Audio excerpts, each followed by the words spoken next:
ஆண்டவரும் இரட்சகருமாகிய இயேசு கிறிஸ்துவின் நாமத்தில் வாழ்த்துக்கள். இந்த நாளிலும் 2 தெசலோனிக்கேயர் 2வது அதிகாரத்தை நாம் தியானிக்கலாம். அன்றியும் சகோதரரே, நம்முடைய கர்த்தராகிய இயேசு கிறிஸ்துவின் வருகையையும் நாம் அவரிடத்திலே சேர்க்கப்படுவதையும் குறித்து நாங்கள் உங்களை வேண்டிக் கொள்ளுகிறது என்னவென்றால், ஒரு ஆவியினாலாவது வார்த்தையினாலாவது எங்களிடத்தில் வந்ததாய் தோன்றுகிற ஒரு நிருபத்தினாலாவது கிறிஸ்துவனுடைய நாள் சமீபமாய் இருக்கிறதாக சொல்லப்பட்டால் உடனே சஞ்சலப்படாமலும் கலங்காமலும் இருங்கள். இந்த தெசலோனிக்கியா நிருபம் 2வது நிருபம் எழுதினதற்கு காரணமே, இப்பொழுதே உபத்திரவ காலம் தொடங்கிவிட்டது, கர்த்தருடைய நாள் தொடங்கிவிட்டது என்று சொல்லி அநேக விசுவாசிகள் அவர்கள் சோம்பல் உள்ளவர்களாக லட்சியமற்றவர்களாக இருந்தபடியினால்தான் பவுல் அப்போஸ்தலன் அந்த நாட்களிலேயே வஞ்சகமான உபதேசத்தை உபதேசிக்கிறவர்கள் பெருகிவிட்டபடினாலே எச்சரித்து எழுதுகிறார். ஒரு ஆவியோ அல்லது வார்த்தையோ, அதாவது எங்களிடத்திலிருந்து வந்ததாய் அவர்கள் சொல்லுகிற ஒரு தவறான ஒரு கடிதமோ, அதாவது பவுல் தான் இதை எழுதினார்னு சொல்லி உங்களை ஏமாற்றுகிறதாக சொல்லப்பட்டால் உடனே சஞ்சலப்படாமல் கலங்காமல் இருங்கன்னு சொல்லி இந்த அதிகாரத்தில் 2 வருகையை குறித்தும் பவுல் அப்போஸ்தலன் பேசுகிறதை நாம் பார்க்க முடியும். அவர் இங்கே முதல் வசனத்திலே சொல்லுகிறார், நாம் அவரிடத்தில் சேர்க்கப்படுவதையும் குறித்து, இயேசு கிறிஸ்து வரும்பொழுது அவரிடத்தில் சேர்க்கப்படுவதையும் குறித்து என்று சொல்லுகிறதை பார்க்கிறோம். அதாவது 1 தெசலோனிக்கேயர் 4:17 சொல்லப்படுதில்லை, அதே போல் ஆகாயத்தில் எடுத்து கொள்ளப்பட்டு, இதனுடைய லத்தீன் மொழியிலிருந்து இது மொழிபெயர்க்கப்பட்டிருக்கிறது சேர்க்கப்படுதல். இதனுடைய அர்த்தம் என்ன? மாற்றுதல் அல்லது தூக்கி கொண்டு போதல் என்கிற ஒரு அர்த்தத்தை உடையதான ஒரு வார்த்தையிலிருந்து மொழிபெயர்க்கப்பட்டிருக்கிறது. மாற்றுதல் அல்லது தூக்கி கொண்டு போதல். இது இரகசிய வருகையை குறிக்கிறது. யோவான் 14வது அதிகாரம் 3வது வசனத்தில் இயேசுவே சொல்லுகிறார், நான் போய் உங்களுக்காக இடத்தை ஆயத்தம் பண்ணின பின்பு நான் இருக்கிற இடத்துல நீங்களும் இருக்கும்படிக்கு நான் மறுபடியும் வந்து உங்களை என்னிடத்தில் சேர்த்து கொள்ளுவேன். அதாவது தூக்கி கொண்டு போதல் என்கிற காரியத்தை குறிக்கிறது. மத்தேயு 24:31 வலுவாய் தொனிக்கும் எக்கால சத்தத்தோடே, அதாவது உரத்த சத்தமாய் தொனிக்கிற எக்கால சத்தத்தோடே அவர் தமது தூதர்களை அனுப்புவார். அவர்கள் அவரால் தெரிந்து கொள்ளப்பட்டவர்களை வானத்தின் ஒரு முனை கொண்டு மறுமுனை மட்டும் 4 திசைகளிலிருந்து கூட்டிச் சேர்ப்பார்கள். அதாவது தூக்கி கொண்டு செல்லுகிறதற்கான ஒரு காரியம் நடக்கும் என்று சொல்லித்தான் நாம் இங்கே பார்க்கிறோம். வசனம் 2 இங்கே பவுல் அப்போஸ்தலன் சொல்லுகிறார், ஒரு ஆவி வார்த்தை எங்களிடத்திலிருந்து வந்ததாக தோன்றுகிற ஒரு நிருபம், அதாவது ஒரு கடிதமாக இருந்தால், கிறிஸ்துவின் நாள் சமீபம் என்று சொல்லப்பட்டால் நீங்கள் சஞ்சலப்படாமல் கலங்காமல் இருங்க. ஏன்னா எவ்விதத்திலும் இந்த காரியத்தை சொல்லி ஒருவனும் உங்களை மோசம் போக்கி உங்களை லட்சியமற்றவர்களாக விழிப்பற்றவர்களாக தெளிந்த புத்தியற்றவர்களாக மாற்றிவிடக்கூடாது.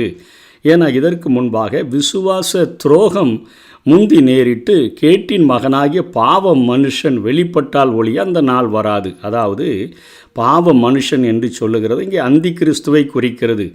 அதற்கு அடுத்த வசனத்திலே அவன் எதிர்க்கிறவனாகவும், அதாவது கிறிஸ்துவை எதிர்க்கிற, கிறிஸ்துவின் போதகத்தை எதிர்க்கிற, கிறிஸ்துவின் பிள்ளைகளை எதிர்க்கிறவனாக தேவன் எண்ணப்படுவது எதுவோ, தேவன் ஒருவரே, அவனும் தன்னை தேவன் என்று காண்பிப்பான்.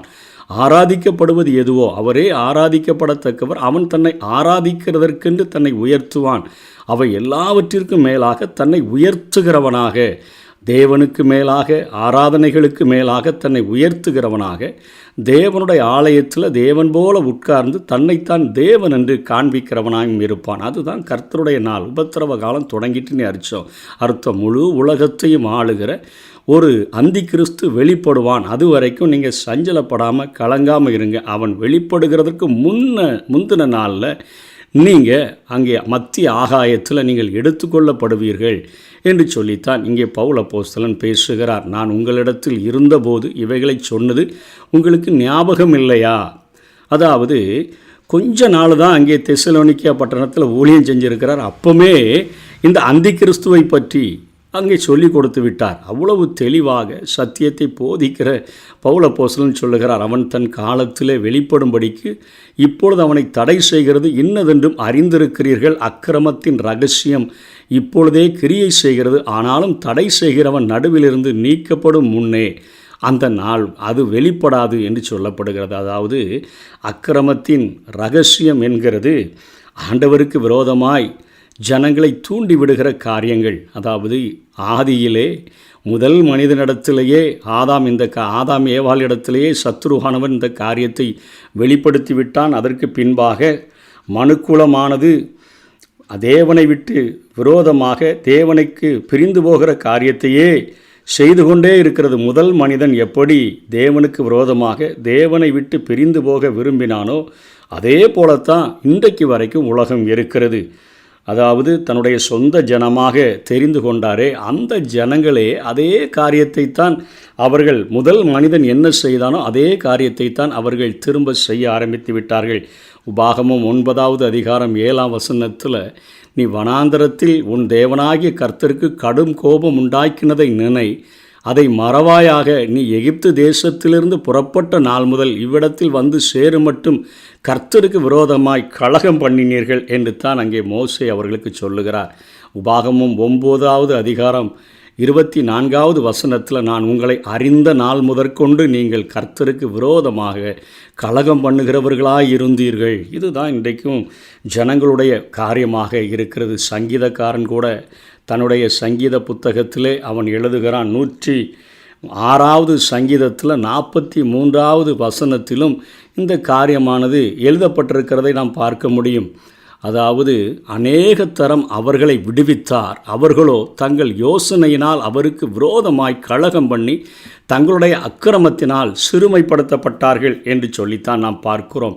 ஏசாயா கூட தன்னுடைய தீர்க்க தரிசன புத்தகத்திலே 1வது அதிகாரம் 2ஆம் வசனத்திலே, வானங்களே கேளுங்கள், பூமியே செவிகொடு, கர்த்தர் பேசுகிறார்.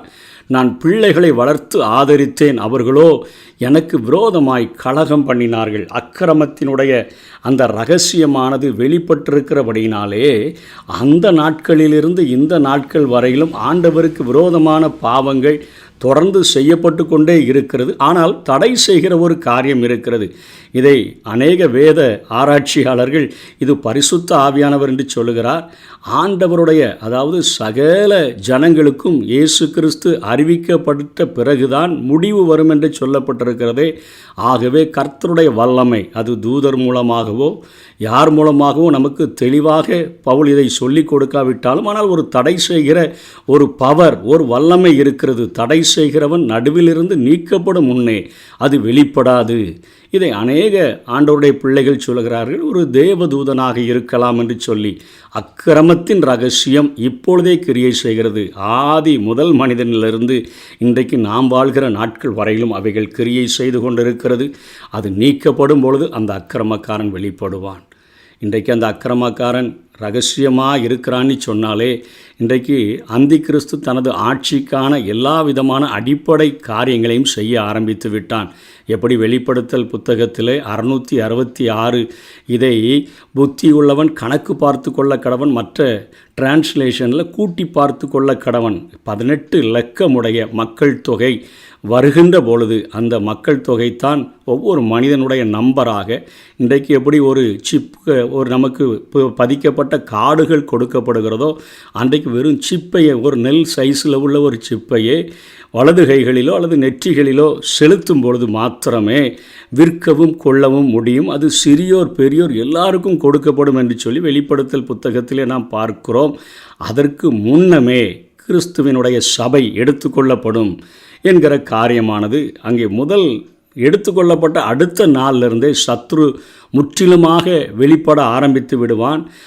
அதற்கான காரியங்கள் பீஸ்ட் என்கிற அந்த பெரிய ஒரு கம்ப்யூட்டரை கண்டுபிடித்து உலகம் முழுவதையும், உலகத்தின் வர்த்தகம் முழுவதையும் கண்ட்ரோல் பண்ணுகிற காரியமானது இன்றைக்கு வேக வேகமாக நடந்து கொண்டிருக்கிறதை நாம் பார்க்கிறோம். ஆகவே அந்த அக்கிரமக்காரன் அவன் வெளிப்படுவான், தெளிவாக தெரிய ஆரம்பிச்சிடும். அவன் தான் தன்னை தேவன் என்று உயர்த்துவான், ஆலயத்தில் வீற்றிருப்பான். அதற்கு முன்னமே ஆண்டவருடைய பிள்ளையாகிய கிறிஸ்துவின் சபை, மணவாட்டியாகிய சபை எடுத்துக்கொள்ளப்படும். அவன் வெளிப்படும் பொழுது அவனை கர்த்தர் தம்முடைய வாயின் சுவாசத்தினாலே அழித்துனா 7 ஆண்டுகள் கழித்து ஆண்டவர் அதாவது சத்ருவை சொன்ன உடனே பவுல் அவனை ரொம்ப தூக்கி வச்சு ஆடுகிறதில்ல. உலகத்தில் இருப்பவனிலும் உங்களில் இருப்பவர் பெரியவர் என்கிறதில் பவுல் ஒருபொழுதும் விட்டு கொடுக்கல. அடுத்த வசனத்திலேயே அவனை குறித்து சொல்கிறார், அவனை கர்த்தர் தம்முடைய வாயின் சுவாசத்தினாலே அழித்து தம்முடைய வருகையின் பிரசன்னத்தினாலே நாசம் பண்ணுவார். 7 ஆண்டுகள் கழித்து இந்த பூமியில் உலகம் முழுவதையும் சத்ருவானவன் ஆளுகை செய்வான். அதைத்தான் 3.5 ஆண்டுகள் உபத்திரவ காலம், 3.5 ஆண்டுகள் மகா உபத்திரவ காலம் என்று சொல்லுகிறார்கள். அந்த காரியங்கள் இந்த பூமியிலே 100க்கு 100 நிறைவேறுகிற பொழுது அந்த முடிவிலே, மகா உபத்திரவ காலத்தின் முடிவிலே இஸ்ரவேல் ஜனங்கள் ஆண்டவருக்காய் இரத்த சாட்சியாய் மரிப்பார்கள். அவர்கள் ரட்சிக்கப்படுகிறவர்கள் அநேகராய் இருப்பார்கள்.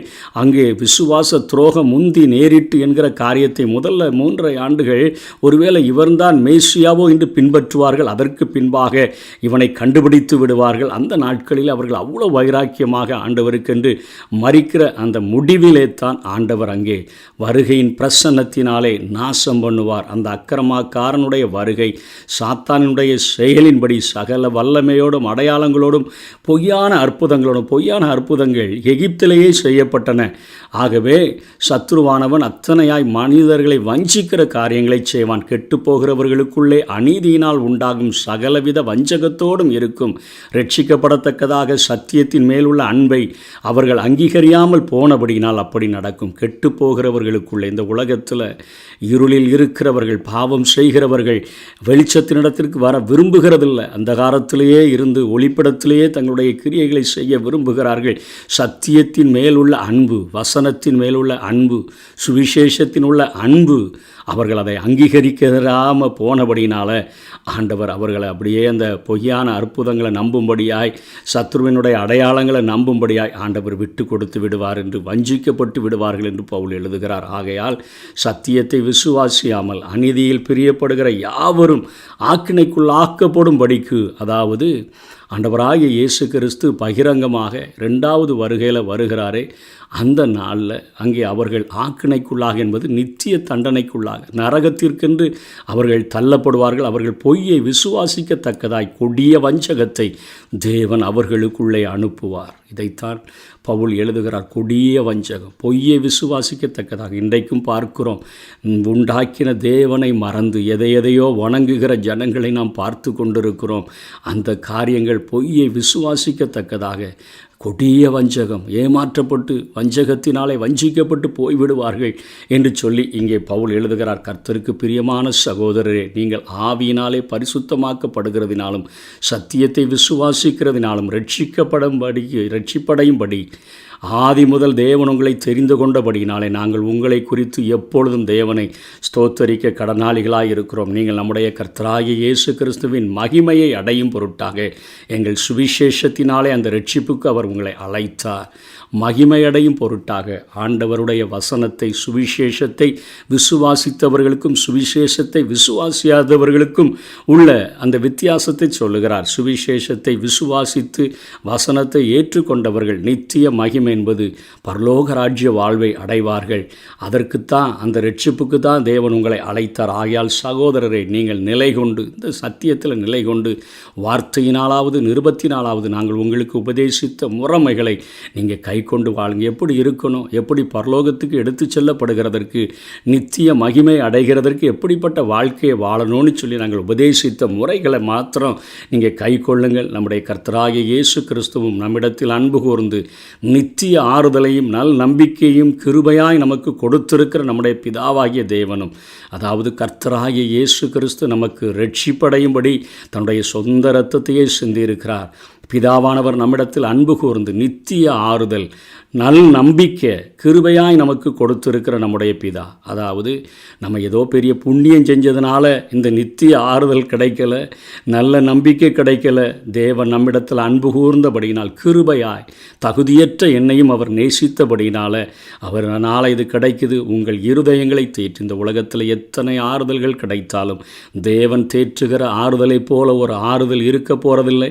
அவரே இருதயங்களை தேற்றி எல்லா நல்வசனத்திலும் நற்கிரியையிலும் உங்களை ஸ்திரப்படுத்துவாராக, உறுதியாக்குவாராக. உங்களை ஸ்ட்ராங் ஆக்கிடுவாராக. தேவனே கிருபையாய் உங்களை அழைத்தாரே, அவரே முற்றுமுடிய ரட்சிக்க வல்லமை உடையவர் என்று சொல்லி 2 வருகைக்கும் உள்ள வித்தியாசத்தை கூறி ரொம்ப சஞ்சலப்படாமல் கலங்காமல் இருங்க. நீங்கள் விழித்தவர்களாக, தெளிந்த புத்தி உள்ளவர்களாக, வெளிச்சத்தின் பிள்ளைகளாக இருக்கிறபடினால் உங்களுக்குள்ளே இருக்கிற பரிசுத்த ஆவியானவர், பரிசுத்த அலங்காரத்தை உங்களுக்குள்ளே கொடுத்து கொண்டு இருக்கிற ஆவியானவர் மத்திய ஆகாயத்தில் கர்த்தர் தாமே ஆரவாரத்தோடும் பிரதான தூதனுடைய சத்தத்தோடும் தேவ எக்காலத்தோடும் வரும்பொழுது அந்த சத்தம் உங்களுக்கு துணிக்க பண்ணி உங்களை நிச்சயமாக மத்திய ஆகாயத்தில் மணவாளனோடு கூட கூட்டி சேர்ப்பார். கலங்காமல் சஞ்சலப்படாமல் இருங்க, தைரியமாக இருங்க, லட்சியமுடையவர்களாக இருங்க, சோம்பலற்றவர்களாக இருங்க, விழித்திருந்து ஜெபிக்கிறவர்களாக இருங்க என்று பவுலப்போஸ்தலன் நமக்கும் இந்த காரியத்தை சொல்லிக் கொடுக்கிறார். கடைபிடிப்போம். கர்த்தர் தாமே நம்மை ஆசீர்வதிப்பாராக. ஆமென்.